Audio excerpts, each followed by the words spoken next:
Hi students. So again we start in a second unit from starting mineral nutrition, essential and non-essential elements, essential elements functions and deficiency symptoms, role of essential elements and deficiency symptoms, chemical fertilizers. So first here introduction, what is means by elements, where they are found, how plants are getting this one, and historical way. And then essential and non-essential elements are macro and micronutrients, along with beneficial elements are recognized by Davial, Ornon and Stout. And then criteria of essentiality, there are plants contain 60 about elements, but 16 elements are necessary for the growth of the plant. So Sachs established the technique of water culture of plants, which eliminated many difficulties with impurities. And then Ornon and Stout proposed the criteria of essentiality. So that's why that criteria of essentiality are also called as Ornon's criteria of essentiality. Ornon's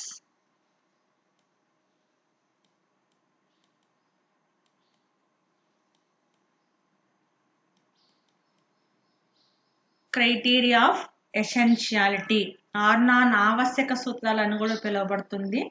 so ఇలాంటి ఆర్నాన్ ఆవశ్యక సూత్రాల్లో మనం చెప్పుకున్నటువంటి information ఏంటి ఇక్కడ? The element must be essential for normal growth and reproduction. So మొక్క పెరుగుదలకు కానీ ప్రత్యుత్పత్తికి కానీ ఆవశ్యక మూలకం అనేది అత్యవసరంగా ఉండాలి. ఆ మూలకం లభ్యం కానప్పుడు ఆ మొక్క పెరుగుదలకు కానీ ప్రత్యుత్పత్తికి కానీ ఆ రెండుగా నిలిచిపోవాలన్నమాట. And the element cannot be substituted by another element.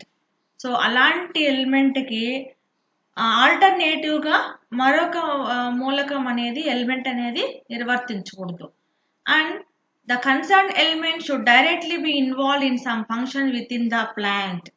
A element అయితే డిఫరెంట్ మెటబాలిక్ యాక్టివిటీస్లో ఫంక్షనింగ్లో అబండెంట్గా ఉంటుందో అదే ఇన్వాల్వ్ అవ్వాలన్నమాట. సో ఏది అయితే భాగమై ఉంటుందో ఏ ఒక్క అణువులోనైనా అది ఏమై ఉండాలి, ఒక అణుఘటకమైనా ఉండాలన్నమాట. ఇవి ఏంటంటే Ornon's criteria of essentiality. So again I remember to you. So next essential element, there are 16 essential elements are classified as macronutrients and micronutrients. Macronutrients are 9 required in large quantities. Hence they are carbon, hydrogen, oxygen, nitrogen, sulfur, phosphorus, calcium, potassium and magnesium.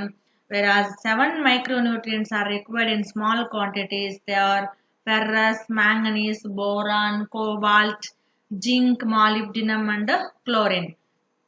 And nutrition deficiency symptoms, if any plant is lacking in the plant, normal physiology of the plant is upset and hence they show some symptoms. They are chlorosis, necrosis, stunted growth, mottling of leaves, curling of leaves, premature drying and weathering of leaves, premature fall of leaves, flowers and fruits. And groups of elements. The elements found in plants are divided into groups based on their function. There are two types of elements: framework elements and protoplasm elements. Carbon, hydrogen and oxygen are framework elements. Hence, they are present as major constants of protoplasm, reserve food, cellulose and lignin. Protoplasm elements like nitrogen, phosphorus and sulfur.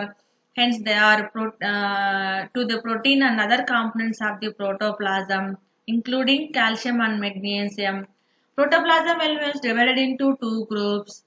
Balancing elements, they are involved in ionic balance.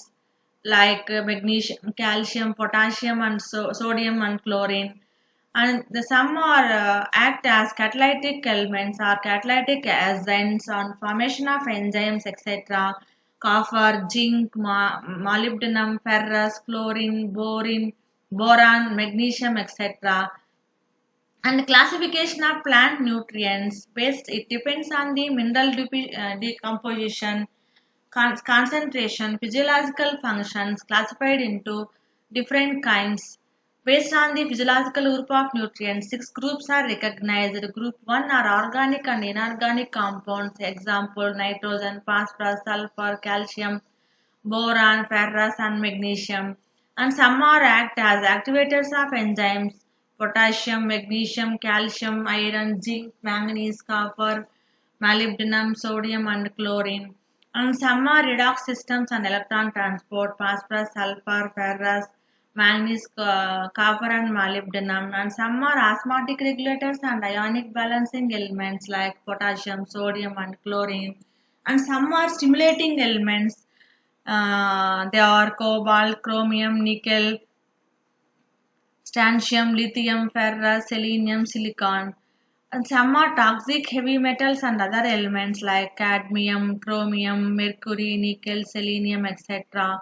And functions and deficiency symptoms of essential elements, macro elements here carbon, hydrogen, oxygen, nitrogen, sulfur, phosphorus, calcium, and potassium, and magnesium. So carbon, hydrogen, and oxygen are framework elements or structural elements. Hence, dry weight of carbon is 45% in plants. Oxygen is 43%. Hydrogen is 6%. Hence, they are collected from the air of carbon, and from the water and air is oxygen, and from water is hydrogen. And then nitrogen. It is a fourth abundant element in plants after carbon, hydrogen, and oxygen. So, hence it is present in the soil, and it turns or in the form of nitrates and ammonium by the bacteria and blue green algae in the atmosphere. So that's only utilize the plants. And deficiency shows different types of symptoms. First of all, plant or leaves turns into yellowing in color. First, it shows in older leaves, and it progresses into younger leaves mainly. And sometimes plant stem will stunted growth. In excess of nitrogen, show dark green succulent leaves and weak stem and vigorous vegetative growth.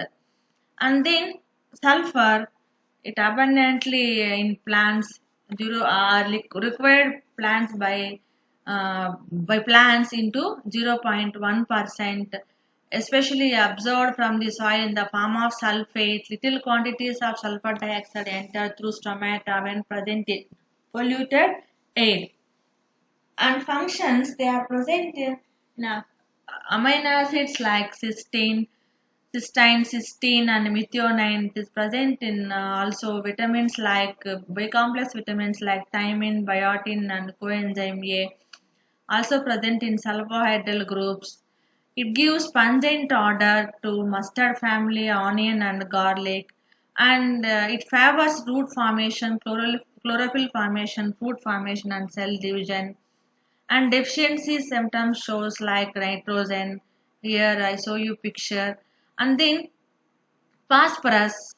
So phosphorus is taken by plants in the form of ions, phosphate ions. Hence, it is a constitute of nucleic acids, phospholipids, coenzymes like NAD, NADP, and energy-rich compound ATP. The highest percentage of phosphorus occurs in the meristematic regions. Hence, phosphorus shows generally deficient plant in stunted growth. Leaves are dark green in color, a tendency to develop purple or reddish anthocyanin pigments, and these symptoms may be accompanied by the appearance of necrotic spots on leaves, petioles, or fruiting, resulting in leaf fall. And then next one is calcium. So calcium is approximately 0.5% in the chemical composition of plants. Source: calcium is absorbed as calcium ions. It is abundantly present in the soil and soil is seldom deficient in it.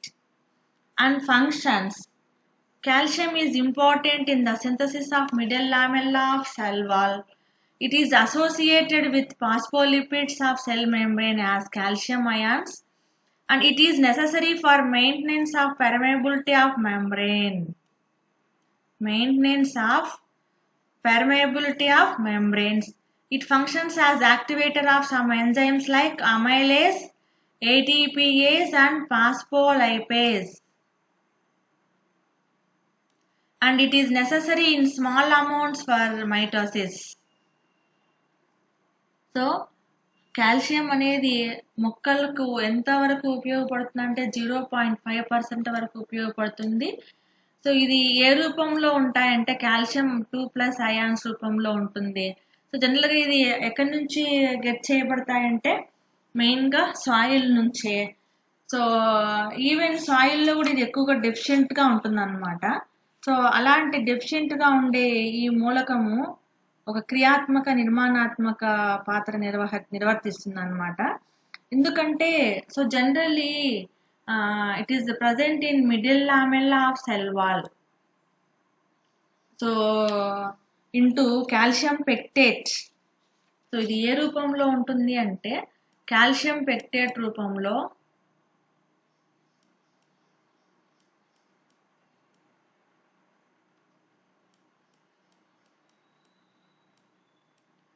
the middle lamella is made up of calcium pectate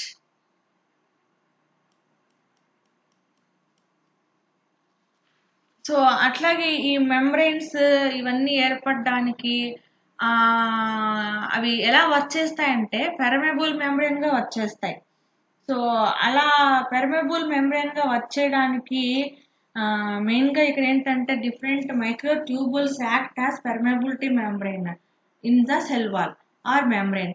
so ఆ membrane లో main గా భేదక పారగమ్యత త్వచాన్ లాగా work చేయడానికి calcium అనేది ప్రముఖ పాత్ర వహిస్తుంది అనమాట. అట్లాగే even though the calcium stimulate the or catalytic act in enzymes లో ఉత్తేజపరచడంలో కూడా హెల్ప్ చేస్తాయి అన్నమాట. ఏవి ఆ ఎంజైమ్స్ అంటే amylase, ATPase and phospholipase. So some for example even in leguminous plants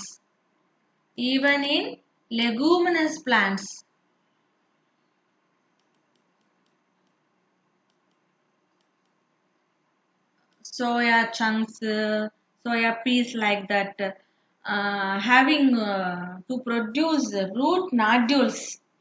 So even from formation of root nodules required by the calcium. So even sometimes in groundnut plants development of gynophore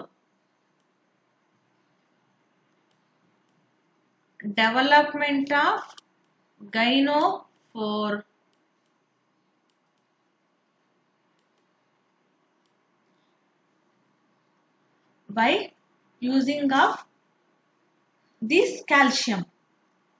So even in some plants necessary in small amounts for mitosis. ఇంకొన్నింటిలో mitosis జరగట్లో కొంత శాతం కూడా calcium అనేది అవసరం అవుతుంది అనమాట. So this is the function of calcium. In case of logging of these calcium so show some symptoms like so lack of calcium causes rapid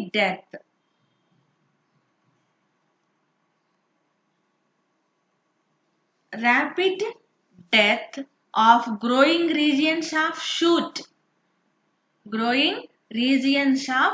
shoot and root in many plants, malformation of young leaves. So first one is malformation.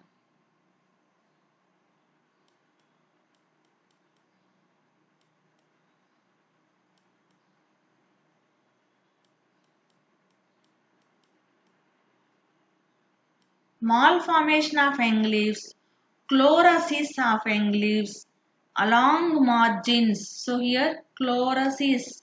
So here observe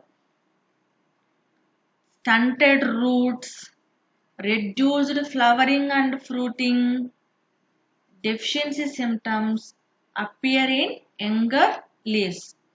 Hooking of leaf tips due to distortion is detected in younger leaves, etc. So even malformation of young leaves and fruits also.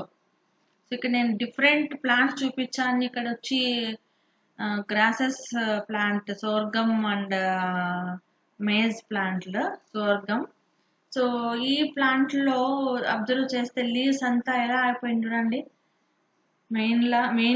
Main గా ఇక్కడ ఏంటంటే so leaves అంతా ఈ calcium అనేది చాలా movable అనేది చాలా తక్కువగా ఉంటుంది అనమాట.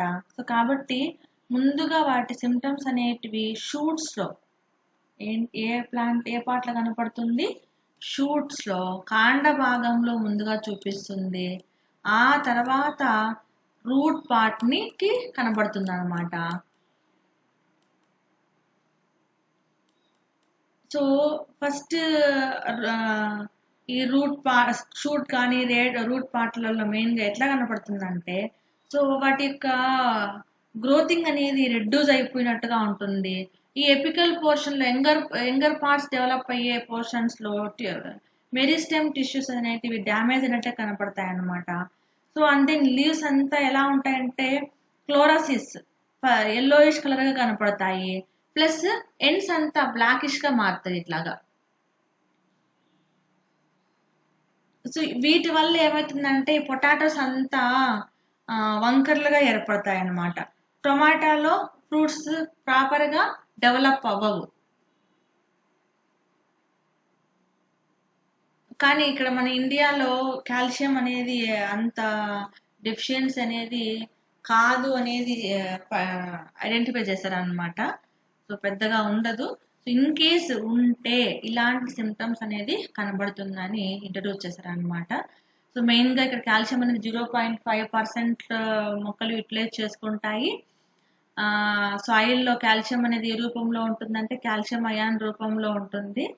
సో అలాంటి కాల్షియం అనేది కణ కవచంలో మధ్య పొర ఉంటుంది కదా, మధ్య పొర అనేది కాల్షియం పెక్టేట్ తో తయారు చేయబడి ఉంటుంది. అట్లాగే ఇది ఫాస్ఫోలిపిడ్స్ తో సెల్ మెంబ్రెయిన్ లో ఉండే సెల్ మెంబ్రెయిన్ అనేది ముఖ్యంగా ప్రోటీన్స్ అండ్ లిపిడ్స్ తో తయారు చేయబడి ఉంటుంది. అలాంటి ఫాస్ఫోలిపిడ్స్ లో కాల్షియం అయాన్స్ రూపంలో ప్రజెన్స్ అయి ఉంటుంది అనమాట. ఇంకా ఇది ఏంటంటే ఈ సెల్ మెంబ్రెయిన్ అనేది పెర్మేబుల్ మెంబ్రెయిన్ గా వర్క్ చేస్తుంది ఆల్ టైప్ ఆఫ్ సెల్స్ లో. అలాంటి పెర్మేబుల్ మెంబ్రెయిన్ గా వర్క్ చేయాలంటే కూడా కాల్షియం అనేది రిక్వైర్మెంట్ అనమాట.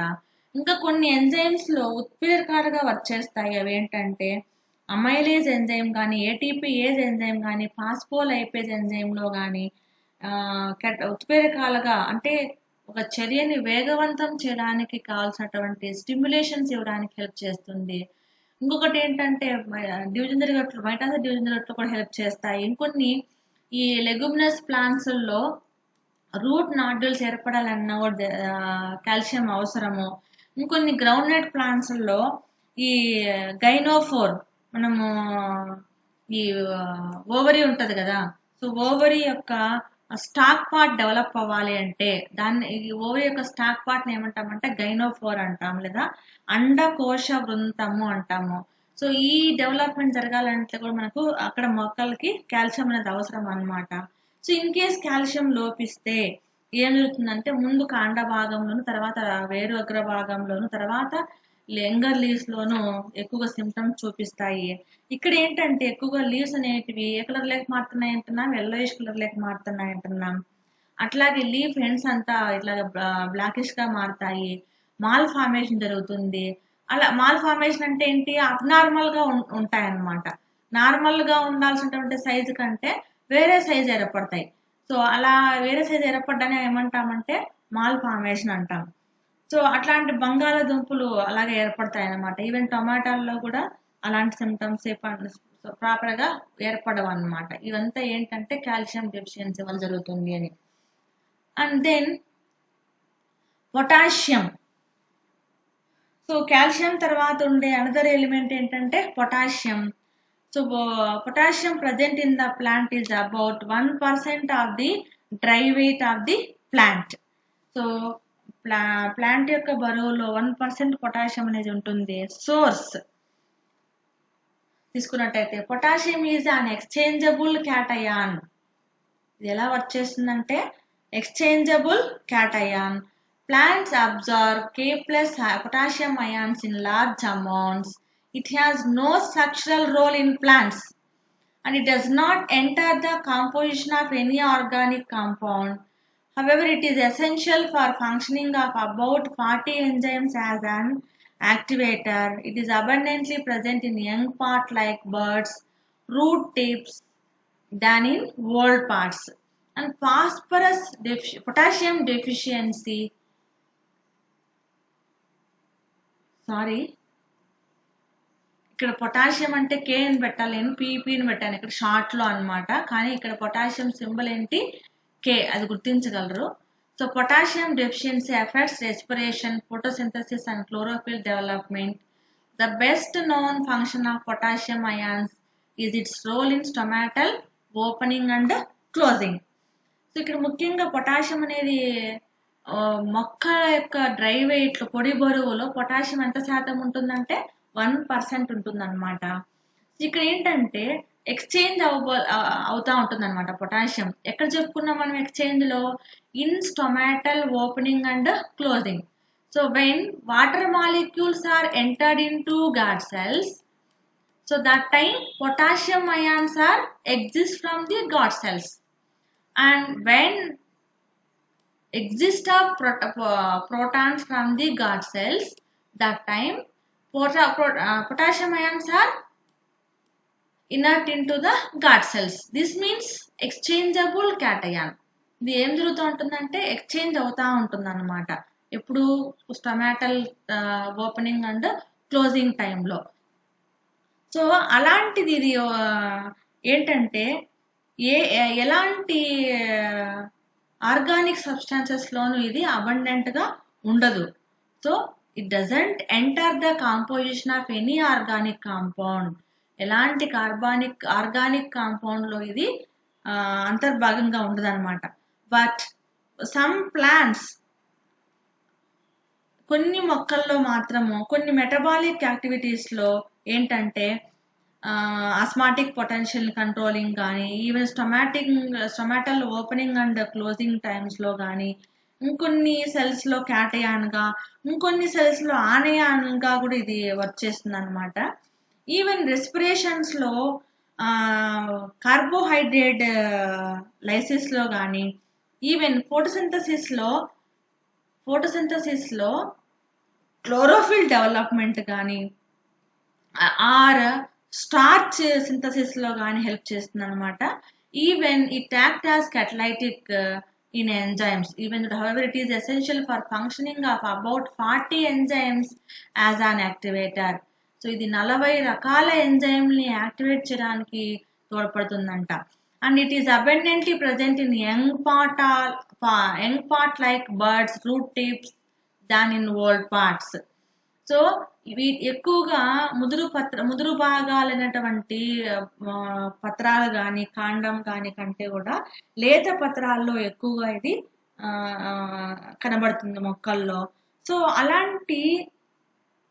సో పొటాషియం అనేది లోపిస్తే ఏం జరుగుతుంది? So generally potassium is a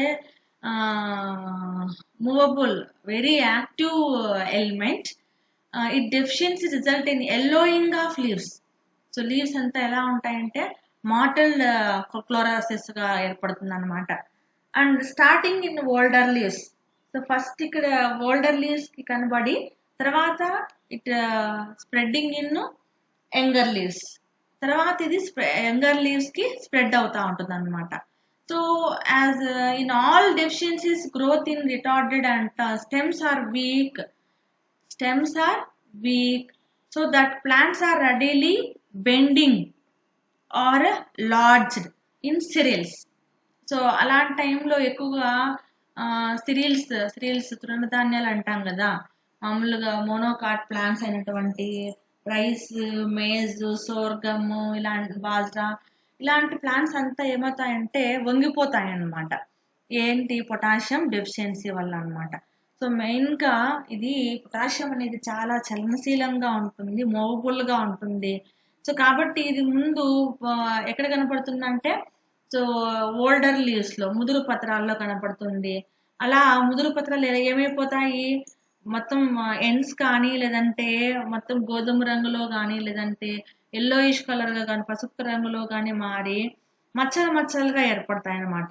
అంటే ఈ పత్రం యొక్క మధ్య భాగం అంతా కూడా ఏమేర్పడుతుందంటే నెక్రోటిక్ గా ఏర్పడిపోతుంది. ఎక్కువగా ఈ గడ్డి జాతి మొక్కల్లో బలహీనపడి కిందకి వంగిపోతాయి అన్నమాట, బెండ్ అయిపోతాయి. సో అట్లాగే కొన్ని టిష్యూ అంతా డ్యామేజ్ అయిపోతుంది అనమాట. ఈవెన్ అమైనో యాసిడ్స్ కానీ, షుగర్స్ కానీ ఎక్కువ కాన్సన్ట్రేషన్ పెరిగిపోతుంది. సో కాబట్టి ఇక్కడ ఎక్కువగా రూట్లో కూడా ఇలాంటి ఫార్మేషన్ అనేది జరిగి ఆ తర్వాత దీన్ని సాయిల్ ద్వారా కానీ, లేదంటే పొటాష్ అనే కెమికల్ పౌడర్ కానీ, లేదంటే కంపోస్ట్ ఎరువుని యూజ్ చేయడం వల్ల కూడా దీన్ని సరిచేయచ్చు అనమాట. సో కాబట్టి ఇక్కడ నైట్రోజన్, ఫాస్ఫరస్, పొటాషియం, ఇంతకుముందు చెప్పాం కదా, నైట్రోజన్, ఫాస్ఫరస్, పొటాషియం అనేది వీటి రేషియో ఎన్పికే రేషియో అంటాం. వీటిని మామూలుగా ల్యాండ్స్లో చాలా వరకు లోపించున్నప్పుడు వీటిని సప్లై చేస్తుంటాం. కాబట్టి ఇలాంటి ఎలిమెంట్స్ని ఏమంటామంటే క్రిటికల్ ఎలిమెంట్స్.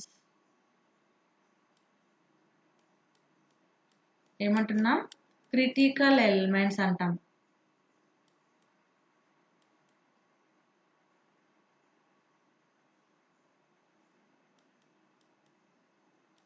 సో ఈ క్రిటికల్ ఎలిమెంట్స్ ని ముఖ్యంగా ఈ కెమికల్ మాన్యూర్స్ లో యూరియా, గ్రోమార్ ఇలాంటి వాటిల్లో ఎక్కువగా రిక్వైర్డ్ ఉంటుంది అనమాట.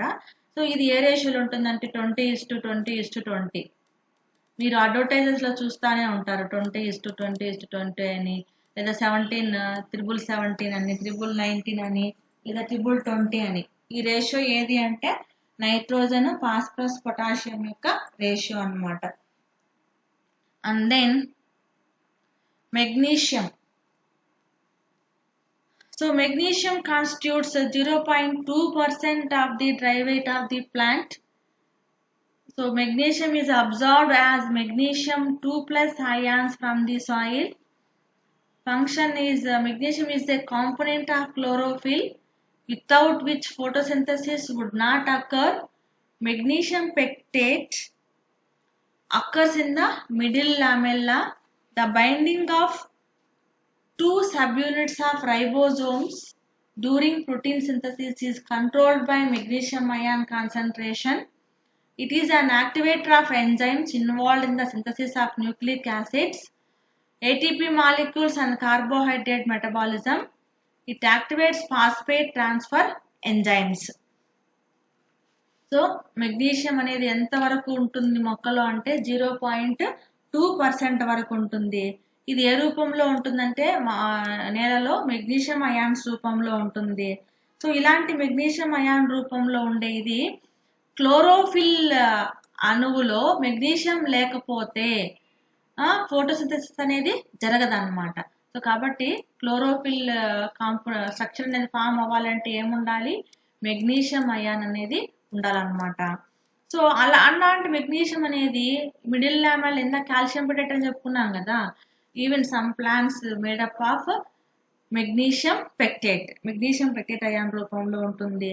సో ఇంకా ఏంటంటే ఈ రైబోజోమ్స్ ఉంటాయి కదా, రైబోజోమ్స్ యొక్క సబ్ యూనిట్స్ ఏంటి? ప్రోకారియోట్స్ లో ఒకలాగా, యూకారియోట్స్ లో ఒకలాగా ఉంటాయి కదా. సో ఆ ప్రోకారియోట్స్ లో ఉన్నటువంటి సబ్ యూనిట్స్ వాటి యొక్క సబ్ యూనిట్స్ మళ్ళీ 50 years 30 years 60 years 40 years sub units ఉంటాయి కదా. సో ఆ సబ్ యూనిట్ యొక్క కంట్రోలింగ్ డ్యూరింగ్ ఇన్ ఫోటోసింథసిస్ జరిగే టైంలో ఈ మెగ్నీషియం యొక్క కాన్సన్ట్రేషన్ అనేది ఇన్వాల్వ్ అవుతుంది అనమాట. ఇంకా ఏంటంటే ఇవి న్యూక్లిక్ యాసిడ్స్ని సంశ్లేషణలో ఎంజైమ్ల యొక్క పాత్ర అనేది ఎనలేనిదన్నమాట. అలాంటి ఎంజైమ్లు పార్టిసిపేట్ చేసేటప్పుడు మెగ్నీషియమే ఆ ఎంజైమ్ కావాల్సినటువంటి స్టిమ్యులేషన్ కలిగిస్తుంది, యాక్టివేట్ చేస్తుంది అనమాట. ఈవెన్ ఏటీపీ మాలిక్యూల్స్ ను కూడా. ఇంకా కార్బోహైడ్రేట్ మెటబాలిజంలో కూడా. కార్బోహైడ్రేట్ మెటబాలిజం అంటే రెస్పిరేషన్ ప్రాసెస్ లో అనమాట. ఇంకా ఏంటంటే ఫాస్ఫేట్ ట్రాన్స్ఫర్ ఎంజైమ్స్ ఇంకా దేంట్లోకి ఇన్వాల్వ్ అవుతుందంటే ఫాస్ఫేట్ ట్రాన్స్ఫర్ ఎంజైమ్స్ లో కూడా ఇన్వాల్వ్ అయి ఉంటుంది. In case of deficiency of magnesium element ఏం సిమ్టమ్స్ చూద్దాం. Yellowing of leaves. So leaves అంతా ఎలా ఉంటుంది, మోస్ట్లీ అన్నింటిలోనూ ఎల్లోయింగ్ ఆఫ్ ఫ్లోరసిస్ జరుగుతుంటుంది. Develops from the base of the plant. So plant యొక్క బేస్ నుంచి ఇదంతా స్ప్రెడ్ అవుతూ ఉంటుంది అనమాట to the younger leaves. And it is referred to as the interveinal chlorosis. ఇది మొత్తం వీన్స్ తో పాటు క్లోరాసిస్ అవుతా ఉంటుంది అనమాట. After chlorosis leaves become coloured due to anthocyanin pigment. Later necrotic spots develop resulting in death of the leaf. So ఇట్లాగా ముదురు పత్రాలకి ముందుగా సోకి ఆ తర్వాత లేత పత్రాలకు సోకడం జరుగుతుంది మోస్ట్ లాగా అన్నింటిలోనూ. సో ఈవెన్ మన ఇండియాలో ఇలాంటి సిమ్టమ్స్ అనేది కనపడదనే చెప్తున్నాను అనమాట కాల్షియంతో పాటు. బట్ కొన్ని ల్యాండ్ ఏరియాస్ ఉంటాయి కదా, సో అలాంటి ల్యాండ్ ఏరియాస్ లోను ఈవెన్ శాండ్ ఏరియాస్ లో కానీ ఆల్కలైన్ ఏరియాస్ ఉంటాయి కదా, ఆమ్ల నేలలు అంటాము, అలాంటి వాటిల్లో ఎక్కువగా ఇది చలనశీలంగా డెఫిషియెంట్ కనపడుతుంది అనమాట. ఇది ముందు ముదురు పత్రాల్లో తర్వాత లేత పత్రాల్లో కనపడుతుంది. ఎక్కువగా క్లోసిస్ జరుగుతుంది. ఫస్ట్ ఇక్కడ ఈనెలో పత్రం యొక్క ఈనెల మధ్య భాగం నుంచి కనపడుతుంది అనమాట. అక్కడక్కడ గోధుమ వర్ణ మచ్చలు అనేవి ఏర్పడుతూ ఉంటాయి అన్నమాట. సో కాబట్టి దీన్ని తగ్గించాలి అంటే సఫిషియెంట్ గా మాన్యూర్ ని సప్లై చేయడం. సో ఇంతటితో మనకు మ్యాక్రో ఎలిమెంట్స్, సో స్థూల పోషకాలు. సో స్థూల పోషకాలు మనం ఏమేమి నేర్చుకున్నాము? Magnesium, calcium, phosphorus, sulphur, nitrogen, oxygen, hydrogen and carbon. ఇవి ఏంటంటే మ్యాక్రో ఎలిమెంట్స్. ఈ మ్యాక్రో ఎలిమెంట్స్ ఏ రూపంలో నేలలో ఉంటాయి, నేలలో నుంచి గెట్ చేస్తాయా, లేదంటే వాటర్ నుంచి గెట్ చేస్తాయా, లేదా ప్లాంట్ లోనే అబండెంట్ గా ఉంటుందా అనేది ఇక్కడ ఇంపార్టెంట్ అనమాట. ఎక్కువగా మెగ్నీషియం అనేది క్లోరోఫిల్ పిగ్మెంట్ లో ఉంటుందని చెప్పుకున్నాము. రిమైనింగ్ అన్ని మోస్ట్లీ ఈవెన్ ఇది కూడా సాయిల్ నుంచే గెట్ చేయబడుతుంది. రిమైనింగ్ కూడా కొన్ని నేల నుంచి ఇంకొన్ని నీటి ద్వారా గెట్ చేయడం జరుగుతుంది అనమాట. అట్లా ఇన్ కేసు డెఫిషియన్సీ అయితే ఏ సిమ్టమ్స్ చూపిస్తుందో చెప్పుకున్నాము. ఎక్కువ క్లోరోసిస్ జరుగుతుంది అనుకుంటున్నాము టమాటా ప్లాంట్స్ లో, కొన్ని కుకుంబర్ ప్లాంట్స్, కొన్ని టీ ప్లాంట్స్ లో, షుగర్ కేన్ లో, పొటాటోలు మాల్ ఫార్మేషన్ బై కాల్షియం అని చెప్పుకున్నాం. సో కాబట్టి ఇలాగా మ్యాక్రో ఎలిమెంట్స్ గురించి నేర్చుకున్నాము. ఇప్పుడు మీరు చేయాల్సింది ఏంటంటే ఇక్కడ ప్రతి ఎలిమెంట్ కి నేను కొన్ని పిక్చర్స్ చూపించాను. సో మీకు వీలైనంత పిక్చర్స్ ని కలెక్ట్ చేసుకొని వాటిని డ్రా చేసుకోవాలి. ఎన్ని ఎలిమెంట్స్ అయితే మీరు రాయగలుగుతున్నారో, అదే బై మీన్స్ ఇది ఎగ్జామ్ కూడా ఇంపార్టెంట్ అడుగుతూ ఉంటాడు, micro and macro elements of in plants అని చెప్పి. సో అలాంటి ఒక్కొక్క ఎలిమెంట్ యొక్క సోర్స్ ఏంటి, ఎలాంటి ఫంక్షనింగ్ చేస్తాయి, ఏ పార్ట్ లో అవి అబండెంట్ గా ఉంటాయి, వేటిని స్టిమ్యులేట్ చేయబడతాయి, ఇన్ కేస్ లేకపోతే అవి ఎలా సిమ్టమ్స్ ని షో చేస్తాయి అనేది మనం ఇక్కడ చూపెట్టాలి. అట్లీస్ట్ ఒక్కొక్క మ్యాక్రో ఎలిమెంట్ కి ఒక డయాగ్రామ్ అనేది ఇక్కడ మనం షో చేయాలన్నమాట. సో మీరు చేయాల్సిందల్లా వాటిని డౌన్లోడ్ చేసుకోవడము, డ్రా చేసి ప్రిపేర్ అవ్వడం.